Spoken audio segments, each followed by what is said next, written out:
So welcome again to another S4 Wednesday webcast at 1 o'clock, or 1 o'clock webcast, our WOWs as we like to call them. I just want to thank everybody for being here and joining us today. We've got a lot to go over, so I kind of want to just get right into it. FYI, we do have a chat function, so if you have questions, that's the best place to put them for right now.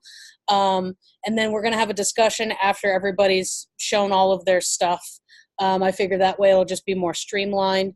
So either add your questions to the chat and we can try and answer them in between people talking, or you can just hold your question for the discussion period at the end. Any questions before we get started? No, it looks good. Okay, great. So one of our awesome Rockstar campuses, actually you guys are all rock stars. I'm not going to single anybody out specifically, but San Marcos has been doing some really awesome stuff, especially around forms. So I'm going to go ahead and share my screen, and everybody can see the CSUSM site placement required forms. Does it look okay? Okay, so one of the things that San Marcos has really done well is their sign-up form for students during their placement process. One of the really awesome things that actually a couple other campuses have now taken and done their own versions of, San Marcos has created a actual safety video where students have to actually where they watch an orientation video and then answer a series of true-false questions as a way to just really make sure that they've clearly understood, what is expected of them, and also, things that they shouldn't be doing or any sort of safety type of thing at their site. And so it's just a really nice way for students to become clearer with the process of, serving at their site. So, and the other really cool thing I'll just point out, as you can see here, there's multiple pages.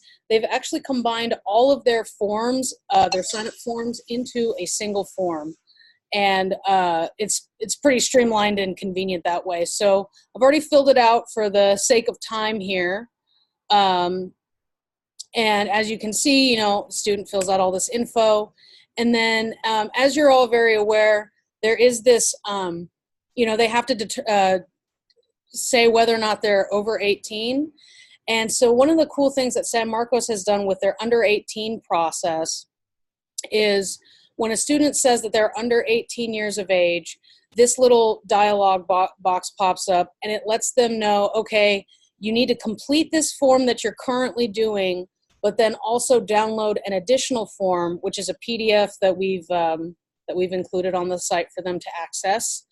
Or that they've included on their site, I mean. And the student will follow these instructions, and then also once they've completed the form, they will receive an email with another link to both this downloadable form that they have to have their parents sign, but also a link to this form here. Did it switch to the under 18 form? Okay, good. Which is essentially just a quick little form that, again, where they can capture the physical form that their parents had to sign. So there's another link here to that PDF form, and again the instructions of having the parents sign it, and then they just do a file upload, and then they submit it, and then that way it's much easier for your program to manage essentially what students are or are not under 18, because as we know, I think Jill experienced where it was only like one student during their audit, but it was just one of those things that kind of needed a more clear process. So I think they've come up with a great solution here, and I believe East Bay has also just implemented that. So we highly recommend this process, and it seems to be working well. And then finally for San Marcos, I believe most of you are aware we have what's called a request to initiate partnership form, or also known as a proposal form.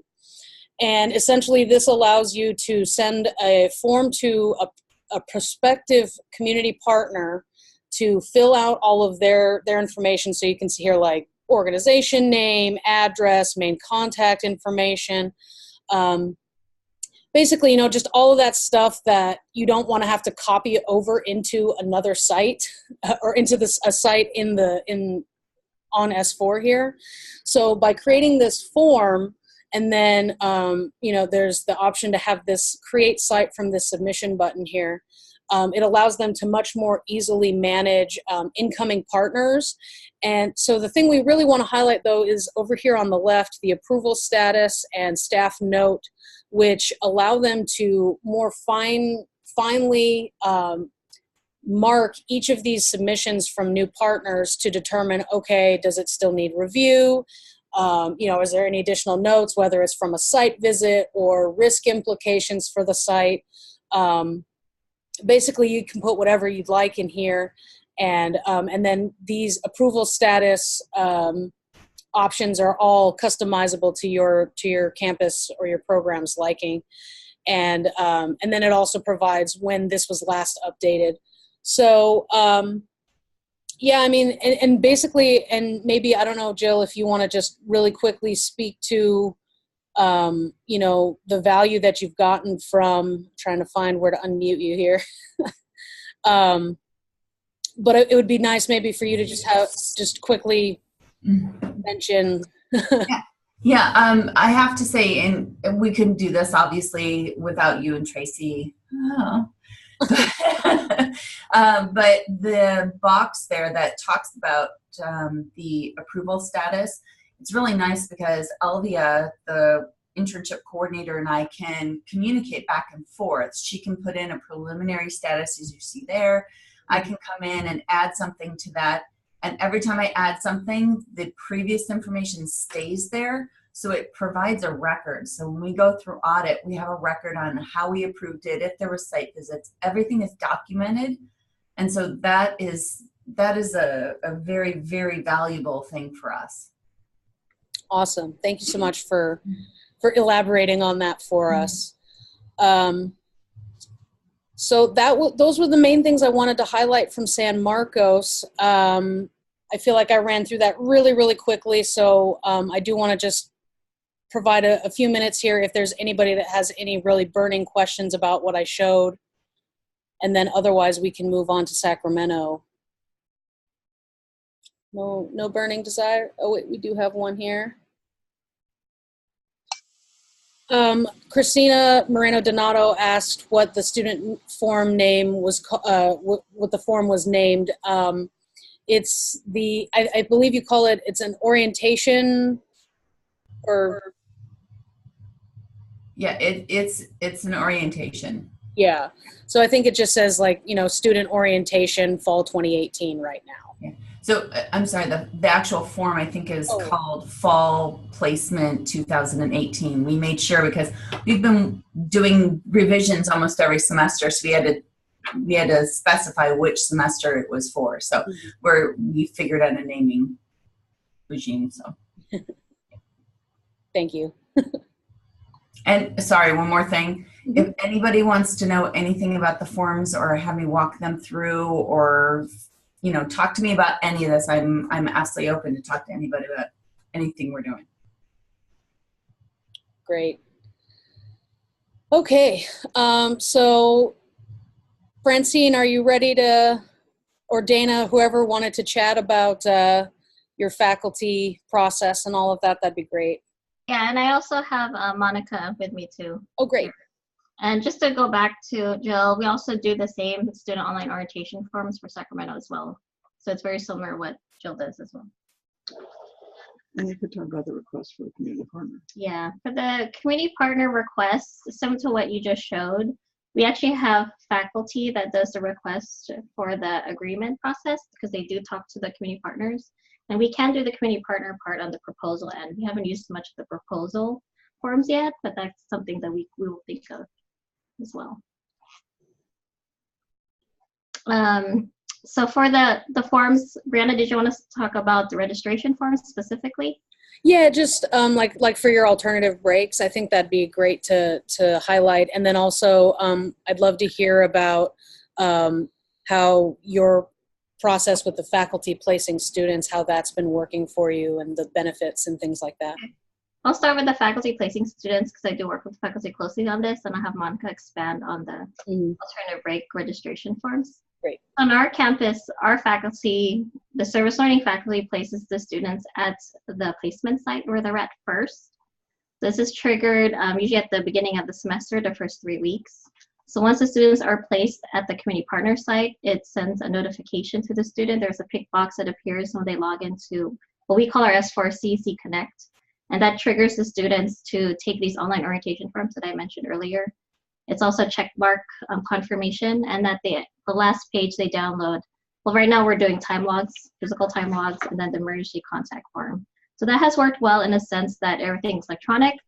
Back in the day, there used to be a video too as well about online orientation, but we omitted that. And if there is data, obviously on CEC Connect that we see. The faculty also have the accountability, so they do check to see if the students have taken the online orientation forms. We let them know that the students can't start at the site without completing the forms. So they should do that before like the first 3 or 4 weeks that the students are gone to the community partner site for the service learning hours. Yeah, and I did want to go back and add something that when Jill was showing how you'll have the community partner request an agreement. Yeah, on our website we have a little tab, and the first part of it is, as Francine said, the faculty member completing that, and then when they do the first part of it, they hit submit, and then it goes to the site assessment, and we have the site assessment online, because students can't fill out the site assessment, nor can a community partner fill out a site assessment. We have had a couple of faculty who have referred their community partner to us to fill that out, and we say you can't do that according to the legal counsel from our campus. It's got to be the campus that does that. So we may decouple the process that we have now. The forms are through the S4 platform. We may decouple it and have community partners fill out the first part, and then we would take care of doing the site assessment. So, seeing that, it was helpful for us to think about in terms of decoupling that. Yeah, and I think Ryan on social work does the proposal form part. So he does that for social work. And I wanted to just double check because I want to share what that looks like. That's the faculty course profile. No. The request. It's on our website. It's request for community partner. Oh, it's on your campus website. Yeah, campus website. Got it. I misunderstood. Gotcha. Yeah, no problem. So the reason why the faculty place the students, we don't have the students place themselves. The reason why we do that is we want to make sure the faculty have a relationship with the community partners and there's accountability for their partnership with the community partners. That's the reason why faculty place students on our campus here. So I know on other campuses students do the placement, but here we just make sure the students or the faculty are more aware of placing their students at the sites. Any questions on our processes here at Sacramento? Okay, if there's no questions, I'll turn it over to Monica in terms of the forms on our S4 platform. The reason why we do registration forms now on our S4 is because we wanted to take data about our community service events, especially from the volunteers. You can talk here. Oh. Yeah. Okay, so I guess we just use the other placement in this form, and so specifically for the alt break version. Are you gonna show it? Yeah, I was trying to. I think it's just It's under community service. alt break. Yeah, it's the second one. Are they closed right now? I can just reopen it. You can reopen it.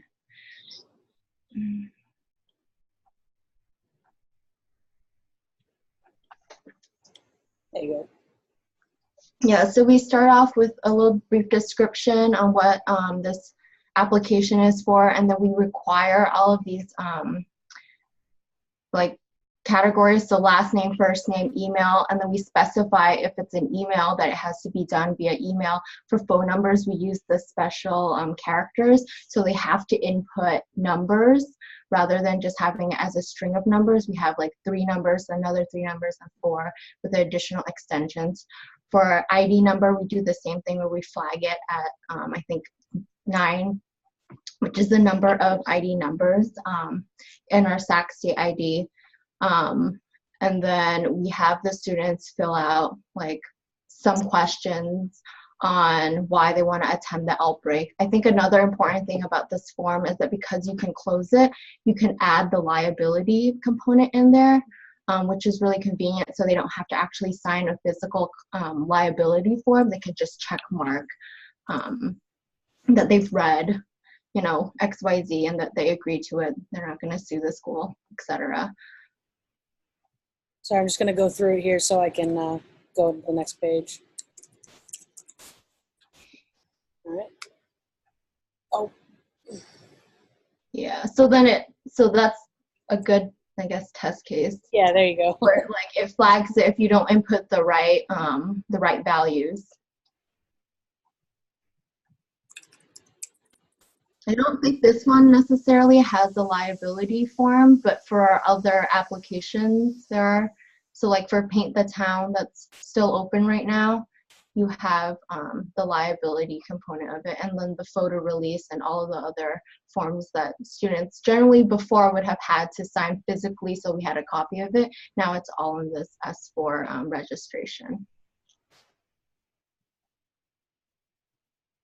So we use the form application on S4 now for the past 2.5 years for all our community service events and now alternative breaks. So it has worked well for us because, as you know, under forms you can download a spreadsheet of all the participants who registered, and then that's how we vet in terms of, you know, who shows up, who canceled. So we actually have a spreadsheet record through this platform as well. Right, and another convenient thing with the form is that you can specify for it to send out an email to the person who signed up, as well as like an email to ourselves as a confirmation that we've had it. So I remember when the system went down, we were able to retrace and see which time chunk the system went down and like which one of the people who signed up during that time frame didn't actually get signed up. So that was really a convenient backtrack system. And Brianna, you clicked on the analysis tab. That also is helpful too. So like for when Monica wants to know how many shirts are requested to provide on the service day, we actually have that, and then the shift times as well.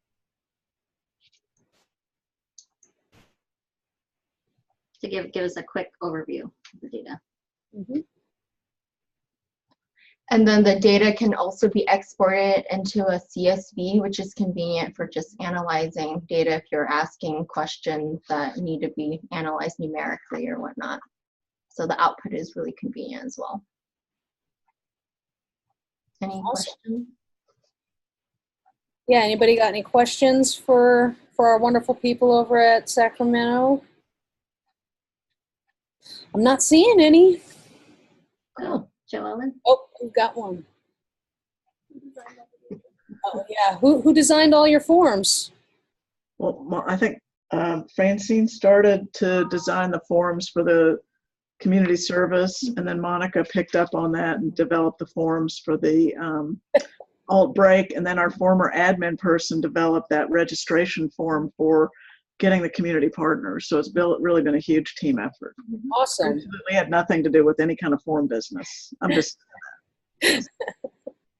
Well, we love to hear that teamwork is happening, because we know that that's really the only way S4 is going to work for anybody, is to be a team together. Let's see. Oh, if the site assessment is part of S4, when it is completed, where does it live? So you guys aren't currently including it in S4, correct? No, it's archived. It's forms. Oh, it is. So it's just a form submission. Yes. right. Yeah, so it's archived in S4 or RC. Yeah. Does anybody else call their system a different name than S4? Yeah, actually, quite a few we discovered when we sent out our survey links last week, I believe. We've got Bronco Serve over at Cal Poly Pomona. MySLP here at CSUMB. Yeah, there's a lot of different names for S4. S4 at the beach for Long Beach, because they're really cool. They got their cool name. Okay, so do you guys have any other things to say about those topics, or do you feel complete over there at Sacramento? You're good? If you have any questions, feel free to email us. We'd be happy to kind of guide you if you want to start the forms process on your campus as well. It's pretty easy. I mean, in addition to the instructional manual that Brianna has on S4. We just follow that. So. Awesome. And Brooklyn, our wonderful student assistant, has been updating all the help docs. So it's probably the last time you looked at it. Great. Okay. So let's see. Is Karina ready to go? Oh, yes. We are. So dramatic. So we have it in pre-recorded format. Can we do so that we can share our screen? Yeah, I believe you should have the option to share down there at the bottom in the middle, the green button. Okay, let me give me just a second while I figure out how to do this. No problem. I hope is it in like did you voice over on it too, or are you going to do the talking one place? Voice. Okay. I don't know if the sound will work, so we'll have to just see how that goes. Okay. All right, let's see. Hold on a second. Let me figure out how to share. Share screen. Share that. Okay. Do you guys see this? Yes. Okay. Some of the things that we Can you hear it? State Long Beach like about Cal State S4.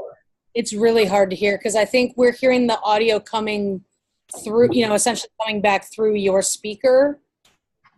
Do you have a way to turn your volume up? Yeah, go ahead. Yeah. Good. Hold on. The director of the CSULB Center for Community Engagement, and co-presenting with me is Is that better? I think so. Let me get a quick read from the audience here. Is everybody able to hear that okay? Yeah, Renee's giving me a head nod. I think we're okay. Okay, I'll start over. All right. Here we go. We are excited to be able to highlight today some of the things that we here at Cal State Long Beach like about Cal State S4. I am Karina Sass, the Associate Director of the CSULB Center for Community Engagement, and co-presenting with me is Carmen Ariola, our Community Engagement Coordinator. This is a pre-recorded presentation because A, we don't want to go over our time limit, and B, we're trying to learn how to use a new program called Camtasia. We are, however, hovering in the background with our Executive Director, Juan Benitez, ready to participate live in the Q&A portion of this Zoomcast. Now, I can't think about S4 without thinking about Tracy. And when I think about Tracy, I start thinking about how she thinks. So if this is a WoW Zoomcast, shouldn't this be called a WowZ? And then wouldn't all of us be Wowzers? Something to think about. Today we'll be talking about 3 functions that we particularly like. I am going to start out with the time log function, which we were able to pilot this past spring. Carmen will continue discussing one of her favorite types of forms, the kind that helps us to populate S4. And then she and I will share with you a couple of reports that we find particularly useful. For those of you who have never had a way to track students' actual hours, you don't know what you're missing. So here are the highlights of how it works. Students, faculty, and partner staff, and service learning staff, that's you, can all access time logs to see how the student service learning activities are progressing. Partner site staff can easily check the S4 time log against their own sign-in sheets to verify students' hours. No more worrying about paper time logs and reading the scribbles on photocopies or on pictures of timesheets emailed in from students' phones. It's clear, organized, and it allows faculty and others to easily track individual student hours, class cumulative hours, hours for a particular agency, or total hours for your entire service learning program. Students largely like the S4 time log. We do a survey every semester, and here are just a few examples of their thoughts on S4 and its time log. It was helpful because it displayed the placement information and displayed the logged hours in an organized manner. It was nice to track my hours through the whole time. I really enjoyed the online logging of hours. It made it easier to track my hours. I did not have any problems regarding the online database. Granted, I only used it to find a site and logging my hours, so it wasn't strenuous. The online database was very accessible and easy to use, so keeping it that way should be the priority. I'm going to be Sally's student today. Once she finishes her placement, Sally can create her time log. She can add one or more time entries at a given time. She can share reflections or observations, and she's asked to describe her activities for the day. Her hours are automatically calculated.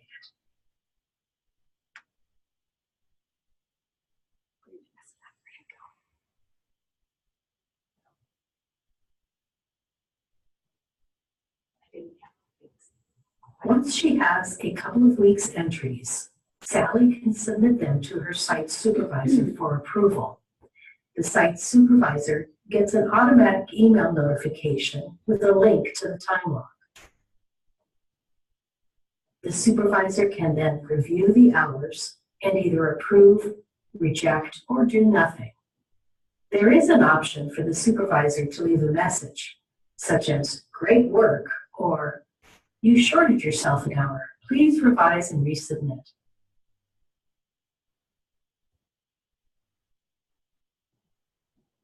Sally can then see whether it's approved, and if not, she can go in and make corrections.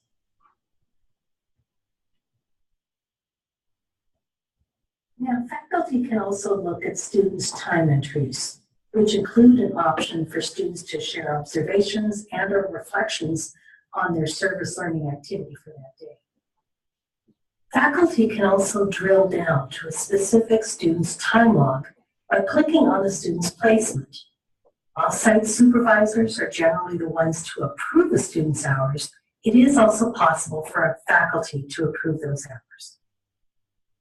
They can also see an overview of hours submitted to date. This allows them to gently remind students to complete their service learning activities.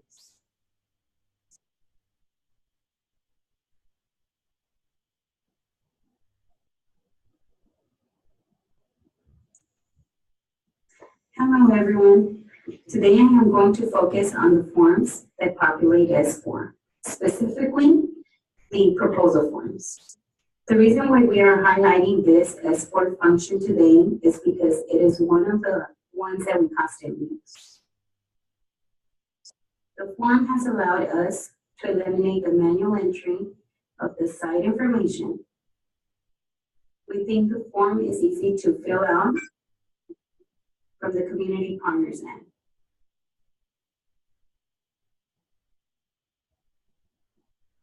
When a new proposal form is submitted, I receive an email notification of the submission.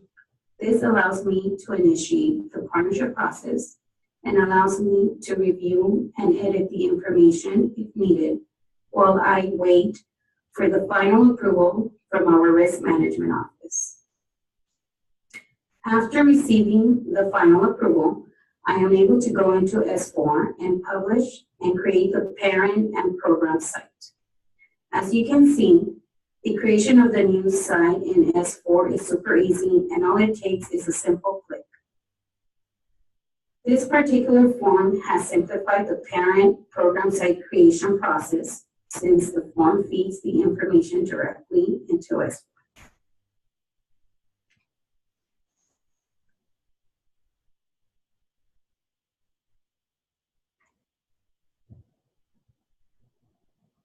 Now, regarding the reports function, this is another function that we at Casting Long Beach use a lot.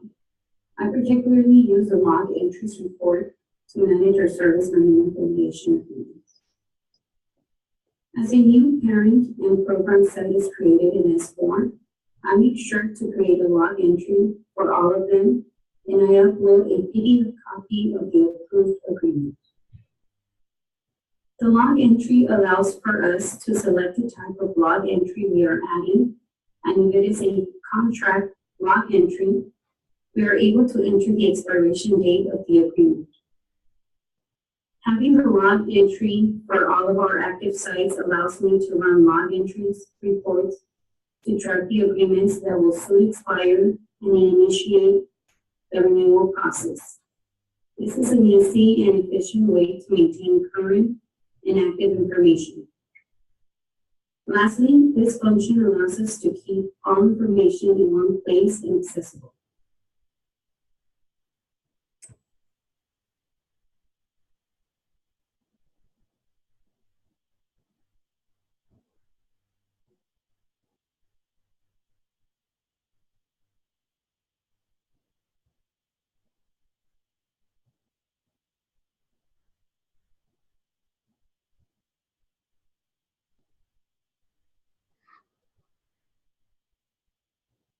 The last item we want to talk about is the use of the placed students and unplaced students reports.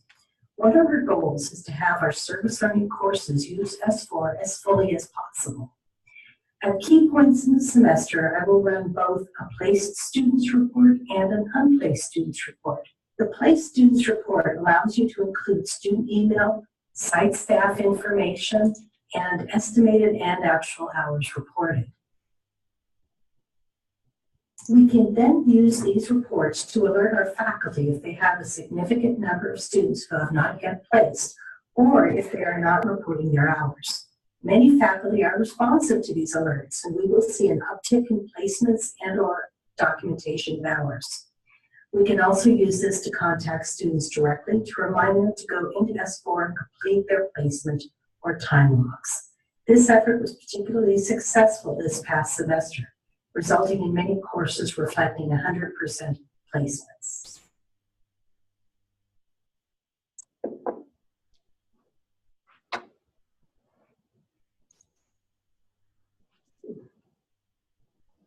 So, Awesome. Thank you. Yes, we're all clapping. Golf clap. any questions or comments? I think we've just got a lot of yay clapping. Well, thank you very much for that presentation. Any last final words about S4 or any of those processes that you mentioned? Well, we definitely see it as making a difference in our workload. Mm-hmm. I think that's one of the big things with the report, the form. You know, we don't have to type it all in. Agency does, and then we just have to like same thing in terms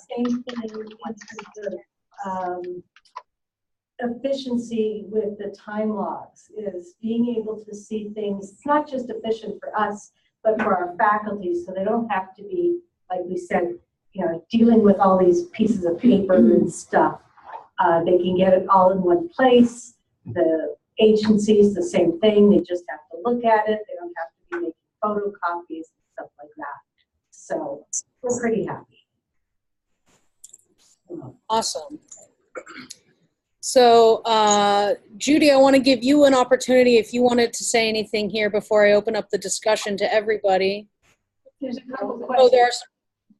Oh, I was responding to Dana's question in chat, but I can just answer it really quickly.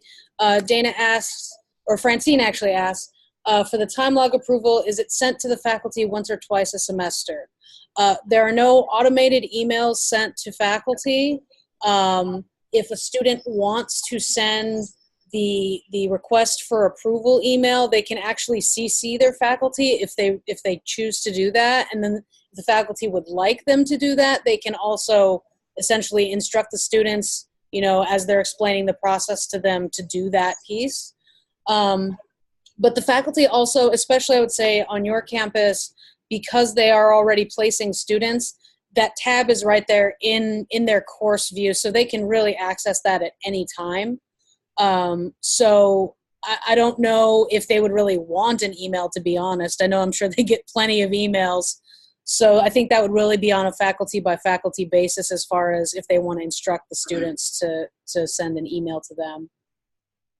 or CC them on that email, I mean.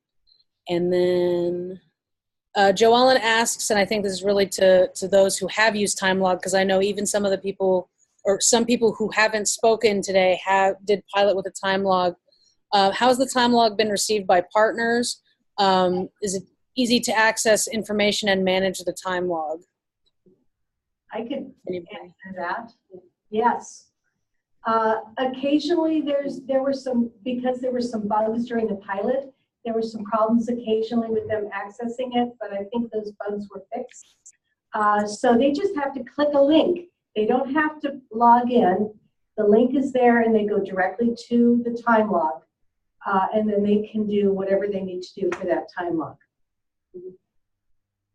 Does that answer the two questions? Yes.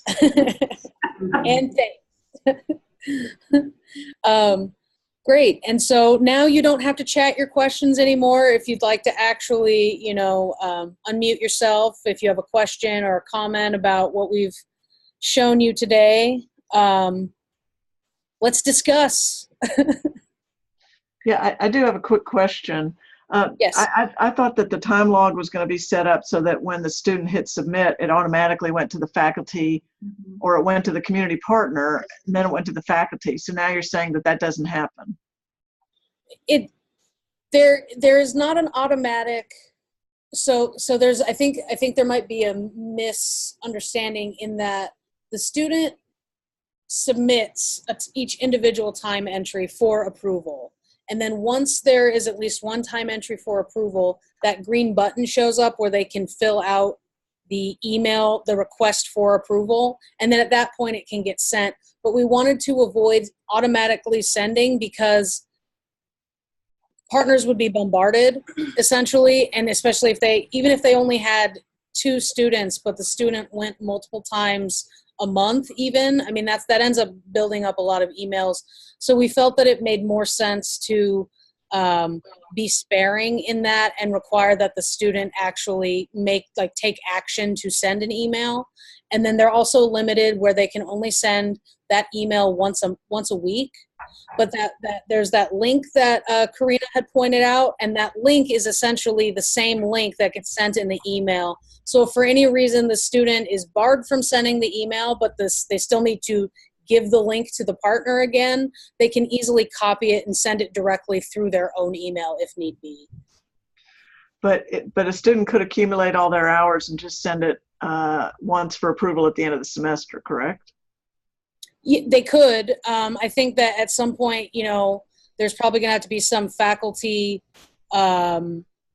intervention if, kind of just keeping track. And then if they notice, hey, this student hasn't gotten anything approved yet, that might be time to step in. Or, it could be just in the beginning of the process of telling the students this is how you do it. So that way they don't, and if they don't, then, then they're not following the instructions essentially. Can I add to that? Go ahead, Karina. I was just going to say that it's flexible depending on what the individual faculty member wants. Some of them may want to have them approved regularly. Others may say, just as long as they're approved by the end of the semester. The faculty can go in at any time and see the hours that have been submitted, whether they've been approved or not. So it's always available to the faculty. And also Brooklyn made some pretty awesome tutorial videos around looking at this kind of stuff, both for the faculty and also for the student process. So we'll be getting a list of links out to you soon, and it's already in the TimeLog documentation. So you can also review that too if you need to see the process again to get clarity on that.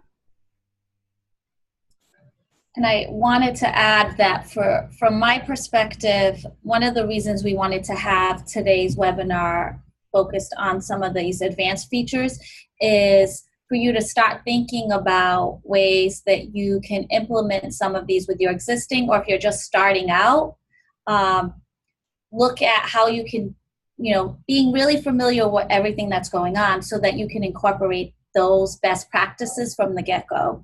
The time log feature, as Karina mentioned in her section, we did pilot last year, so I think, and we had a planning committee, and those of you who are around might remember that. And so I wanted to thank those folks because they really helped inform the process that we are going through now. The survey that we sent out last year that led to the creation of the time log, it was really interesting findings for me in that we learned that in many cases, half of your campuses have no process for students tracking their time. One of the priorities out of my office is we have never known the actual hours that students are doing in service learning. That placement and unplaced students report also is critical because it's the first time we can also find out whether service learning is optional, and if it is, how many students are taking the service learning component in an optional course. So part of this is thinking through that whole big picture and how S4 can help support the work that we've been doing for so long, but all the unknowns that haven't been clear. And so from my perspective, really thinking about how to fully utilize these advanced features to get at some of the answers that we have needed for a very long time. And now with internships, academic internships coming into so many other offices' needs, and I know Ryan is the cheerleader for the social work community, and I think we'll be getting more folks from that group interested in S4 as well. So really think about this in what is it that you have not known and how can S4 help achieve that? We know it has grown and changed a lot since many of you first started. And so this is a way to think back and how can you enhance and streamline some of your process. So you saw it with Jill's work at San Marcos, how they created that entire student placement process in one full sitting so students didn't have multiple places to go. So, and I would say that everyone that we featured today, that's the way that they've been thinking about their streamlining. Thank you, Judy. Does anybody have questions or comments? I know generally the WOWs go between 30 and 40 minutes or 30 and 45 minutes. We're at that 45-minute mark, but I did want to leave it open for discussion if people have questions, whether it's about anything we've talked about today or maybe an issue you're currently having with trying to get a process online, anything like that that we can chat about and maybe see if someone's already come up with a solution.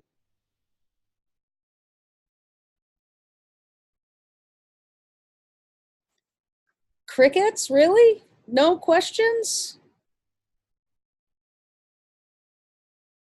You guys are all just smooth sailing, huh? Nobody's got any problems? Gosh. We've got chirping in the chat there. I mean, I don't want to keep you guys if nobody's got anything to really talk about. So we can just go ahead and stop it here. And then, as always, you know, we've got our support emails available to you. And as some of you have probably experienced lately, I've been trying to do more about connecting campuses together when someone has an issue and I know someone else has solved it. So just be aware that there's a big support network here for all of you guys to succeed, and so that, you know, we can get rid of the paperwork issues and let you actually do your jobs. CMD, Christina Moreno Donato from Pomona wants to know if anyone is still on quarter system. I believe there are 2 campuses that are still on quarter, and they're going to be done by the end of fall, but I can't remember for sure who it is. But I'm pretty sure there's 2 left. I'm not sure what the issue is that you're referring to, Christina. Maybe shoot me an email and then I can elaborate in a different. Yeah. Let's send that to me an email and I'll send out a group email to everybody once I have clarity around that. Okay, cool. All right. Anything else? Burning desires. Final answer. Okay, cool. Well, we'll see you guys next month then. And thank you all for joining us, and we'll see you soon.